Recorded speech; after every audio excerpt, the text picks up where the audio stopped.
Bonjour les amis, bonjour les cryptopreneurs, c'est Christian et bienvenue à Franchi. J'aimerais prendre cette opportunité pour remercier Elvis de m'avoir invité sur sa chaîne hier. C'était un plaisir d'échanger avec sa communauté et aussi j'ai eu l'opportunité de retransmettre l'entretien sur la chaîne Salarié Affranchi et sincèrement merci pour vos commentaires et pour vos mots d'encouragement. J'aimerais aussi prendre cette opportunité pour remercier des personnes qui sont très actives dans notre communauté, des volontaires, par exemple, comme Célio, dans le groupe WhatsApp, qui partage beaucoup d'informations. Je tire mes informations tous les matins quand je me lève dans mon groupe WhatsApp, qui est vraiment, en quelque sorte, entretenu par la communauté, avec des gens comme Célio, Steve, je pense à Fred ID, je pense à Kido Paul, je pense à Oubda Malik.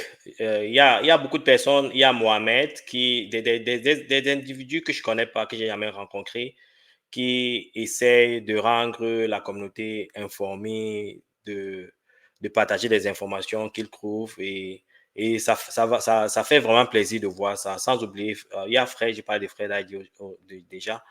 Ok, sincèrement, merci pour vos contributions. C'est comme ça on forme une forte communauté, les amis. Et si vous voulez faire partie de notre groupe WhatsApp, chaque fois que j'écris une vidéo, il y a le contact WhatsApp en description. Donc, vous ne pouvez pas rater ça. Donc, dans toutes mes vidéos, il y a le contact WhatsApp.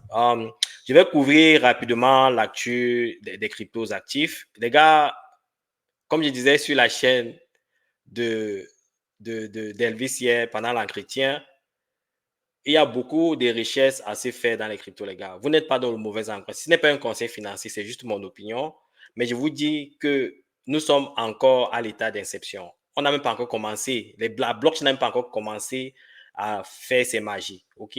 Mais vous voyez déjà les bruits autour de ça. OK? Donc, c'est une question de temps. D'ici 1, 2, 3 ans, vous verrez, la transformation sera stratosphérique, énorme, exponentielle. C'est ça, c'est une question de temps. Je ne dis pas ça pour vous motiver. Il y a certaines personnes qui disent dans le commentaire, Christian, tu es un grand motivateur. Loin s'en faut, les gars. Je me base sur les données, sur des faits, sur des analyses. Il n'y a aucun véhicule d'investissement, aucun instrument financier qui rendra les individus aussi riches, quel que soit le pays où vous êtes, quelle que soit votre origine, quel que soit votre background social. Voici l'opportunité pour changer votre vie et la vie de vos générations, les gars. Il n'y a rien d'autre. Il n'y a rien dans l'agriculture, il n'y a rien dans les actions, les options, la, le marché traditionnel qui fera autant que les actifs, des cryptos actifs. Okay? Comme je vous ai déjà expliqué sur cette chaîne, il y a Raoul qui est un ancien trader, ok, un ancien hedge fund manager qui le dit. Ils ont un club de milliardaires là. Et de plus en plus, ces clubs de milliardaires challenge par les nouveaux milliardaires qui sont créés à travers les crypto-monnaies. Il n'y a pas de raison que vous ne soyez pas dans ce groupe-là. Il faut juste croire, il faut juste être patient.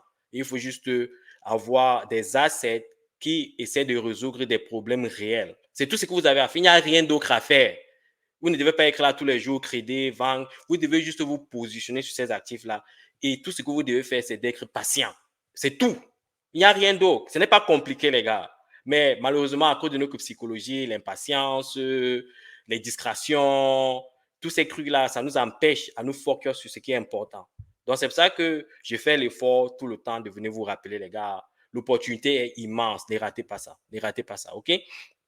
Maintenant, on va couvrir l'actu des infos. Vous avez vu pendant les dernières semaines avec le lancement de Spot ETF Ethereum, le marché a connu une certaine correction aussi avec le fait que les actifs de Mango sont déjà sur le marché. Ça a eu un impact sur le prix du Bitcoin. Mais ce qui est important, ce qui était vraiment nécessaire, comme je l'ai dit sur cette chaîne, il ne fallait pas que le prix du Bitcoin aille au-dessus de 65 000, 64 000. OK, c'était ça la zone de retest. Et le Bitcoin a fait un excellent travail de réévaluation et le Bitcoin commence à aller vers la hausse, les gars. Comme je l'ai dit sur la chaîne des vicières, d'ici 2 semaines, il est fort probable qu'on dépasse les 2 derniers all-time. C'est juste par rapport aux analyses. Je peux me tromper, mais ce qui est sûr, c'est que d'ici la fin de l'année, ça c'est mon opinion, le Bitcoin se vendra à plus de 100 000 dollars. OK, l'opportunité est immense. Et si le Bitcoin se vend à 100 000 dollars, les altcoins, vos shitcoins prendront plus de valeur. OK, maintenant, je vais partager une vidéo rapide Gareth Soloway, je vais trouver la vidéo. Je crois que je l'avais déjà en ligne. Un instant. Gareth Soloway va nous partager en quelque sorte ses perspectives du prix du Bitcoin dans les prochains jours. Un instant, je partage la vidéo. And make money for the long term.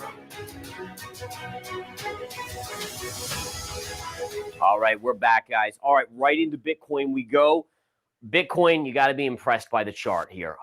So yesterday I talked about a retrace to the pivot line. And if you watched yesterday, it literally did exactly what we talked about. And I said, as long as it holds this pivot line, you would favor a bounce back up. Well, what does it do yesterday after I said that at 9 in the morning here on the game plan?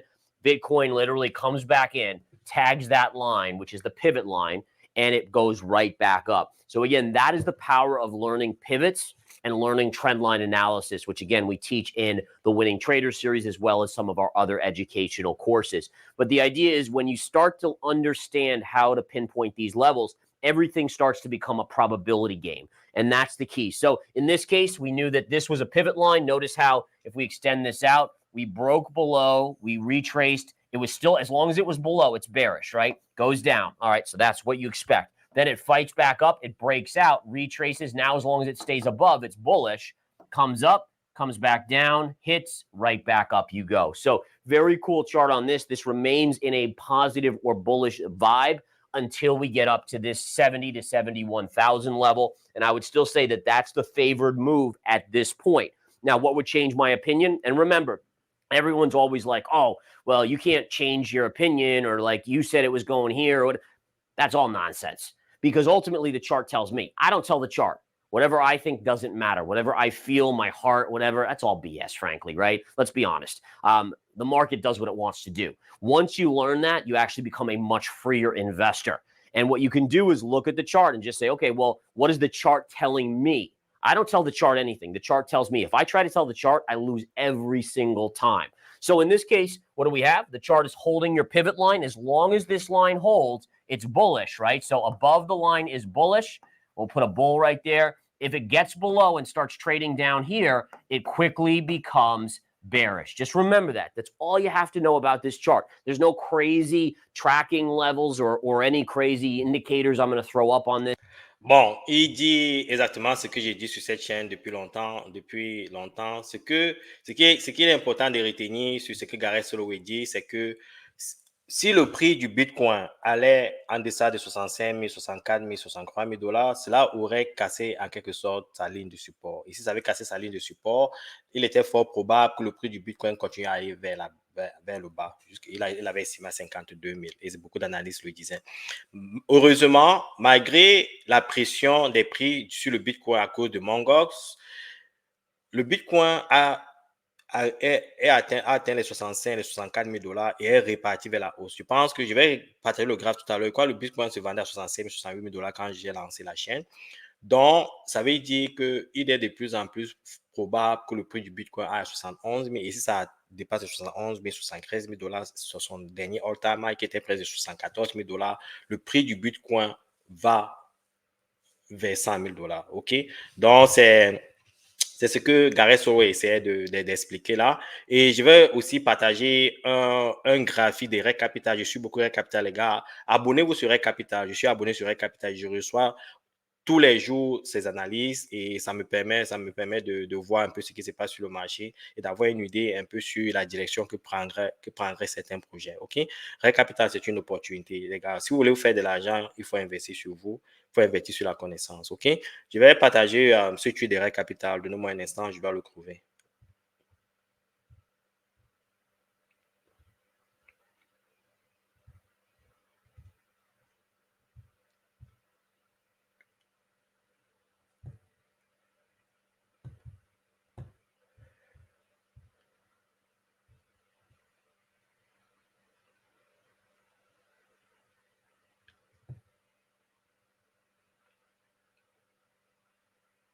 Bon, vous voyez, ce qu'il dit ici, le Bitcoin a fait le retest avec succès, OK?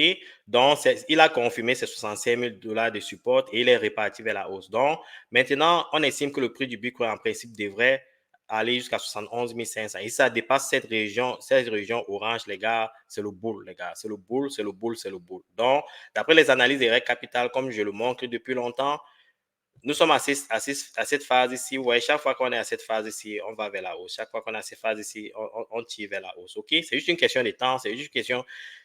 En principe, c'est une question de temps. C'est pour ça qu'il n'y a pas beaucoup de patience. Il faut être patient. Et vous voyez, quand il fait des analyses, d'après les derniers bourrons 2016, 2020, 2024, nous sommes toujours à cette période-là. Vous voyez, chaque fois qu'on arrive à cette partie orange, qui est la période de pre-halving, post-halving reaccumulation, on tire vers la hausse. On fait la même chose ici, se passe pre-halving reaccumulation, on pump vers Uranus et puis on vient encore pre-halving reaccumulation. Maintenant, on attend la période parabolique. OK? C'est juste une question de temps et les éléments sont en train de se mettre ensemble pour cette tendance parabolique. OK? Pour ceux qui demandaient pourquoi, bon, il y a eu pour combien de bitcoins ont été transférés par Mongox sur les échanges. Il y a plusieurs, les gars. Bon, je vais partager un tweet rapide de H-Crypto qui partage une de ces informations. Je vais trouver les données un instant. H-Crypto.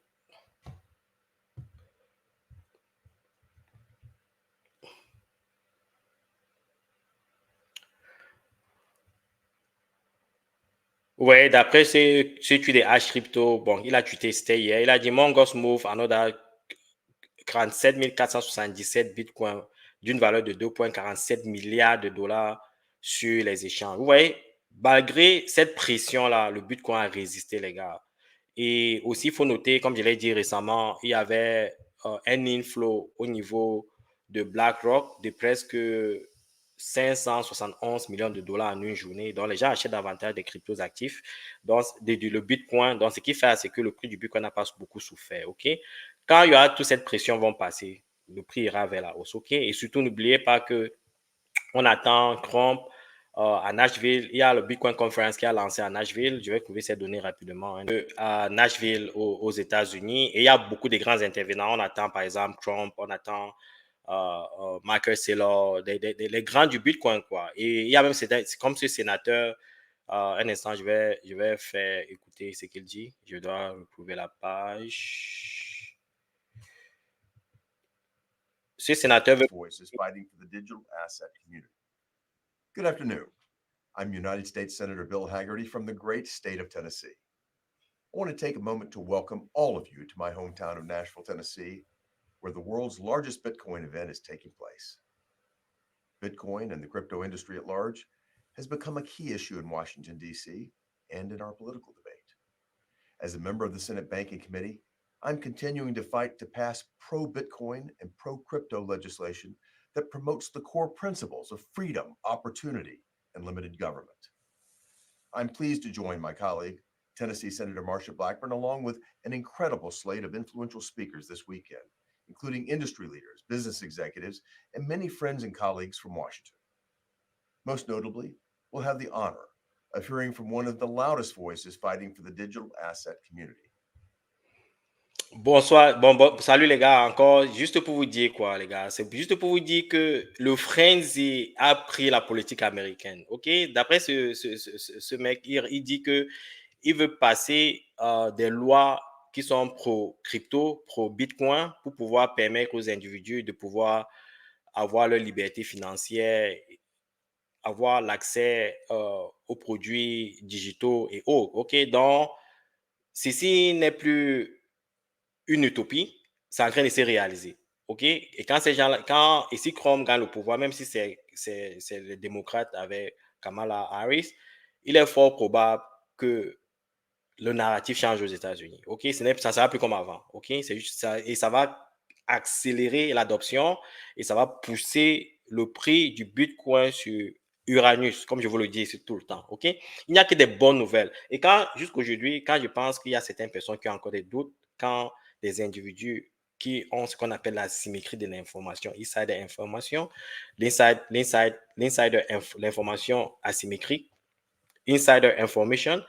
Quand ces gens-là viennent vous parler des opportunités, comme Bill Hagerty, et certaines personnes doutent encore des cryptos actifs qui disent que c'est de l'arnaque, je ne sais pas comment sortir ces individus de la léthargie, les gars. Rien d'autre, OK? Il y a aussi cette information qui est aussi importante venant toujours de Bitcoin Magazine. L'État de Michigan Pension rapporte qu'ils ont acheté environ 6,6 millions en Bitcoin ETF. OK? Ça sont des États aux États-Unis qui investissent dans les Bitcoins. OK? Il y a encore cette belle information, 108 billion Van XCO, c'est Bitcoin is in my blood. OK? Just in, qu'est-ce qu'il veut dire? 108 milliards Van XCO, I get my white Bitcoin, I get my freedom. OK? Donc, ça veut dire en quelque sorte, ces gens investissent massivement sur les cryptos actifs, ils ne font qu'acheter les cryptos actifs. Et il faut vous souvenir, par exemple, que Cathy Wood estime que le prix du Bitcoin devrait arriver à 15 millions de dollars. 1 million de dollars d'ici les 5 prochaines années et 15 millions de dollars d'ici 10 ans. OK? Et de plus en plus, les données lui donnent raison. OK? Ici, il dit par exemple, le gouvernement, Mark Esler dit par exemple ici que le gouvernement américain devrait détenir la majorité des bitcoins. Donc, en quelque sorte, il encourage le gouvernement américain à faire du bitcoin la monnaie réserve du monde. OK? Et il y a des rumeurs dans cet aspect-là et je l'ai partagé avec vous. Les gars, il y a beaucoup de choses qui se passent à Nashville. Il y a beaucoup d'informations. Je vais faire un sommet. Bon, ces gens, c'est le plus souvent quand vous présentez les captures ou bien des synosis de leur meeting, ils vous bloquent. Donc, c'est pour ça que je ferais qu'ils fassent attention. Je ne veux pas être bloqué. Là, je ne pourrais pas vous partager certaines informations. YouTube pourrait me bloquer. Mais néanmoins, il y a beaucoup de choses, les gars. Je vous invite à aller sur Bitcoin Magazine, voir un peu ce qui se passe à Nashville. Il y a beaucoup de personnes qui interviennent. Et regardez un peu ce mec Junior Kennedy qui dit que la majorité de ses biens sont en Bitcoin, OK? Et il est totalement engagé, OK? Et quand je pense que encore des individus en Afrique surtout disent que les cryptos actifs sont de l'arnaque. By Robert F. Kennedy Jr., presidential candidate for 2024. Thank you for joining us this evening, sir. Oh, I'm so excited to see this. That was an amazing fight. I was astonished about how tough they are. Oh yeah. These fighters will lay everything on the line to get the win here tonight. You're here in Nashville, you're speaking at Bitcoin 2024. How has your experience been so far? I'm a huge supporter of Bitcoin. I was here a year ago at the other Bitcoin conference. I went home with most of my wealth into Bitcoin, so I'm fully committed. By Robert F. Kennedy Jr., presidential candidate for 2024. Thank you for joining us this evening, sir. Je viens de noter que tout à l'heure, quand je présentais certains éléments sur Bitcoin Magazine, je ne montrais pas l'écran. C'était mon visage que vous voyez. Désolé. Je vais revenir sur ça. Vous voyez Jeff, Michael Saylor. Vous voyez toutes ces personnes qui interviennent.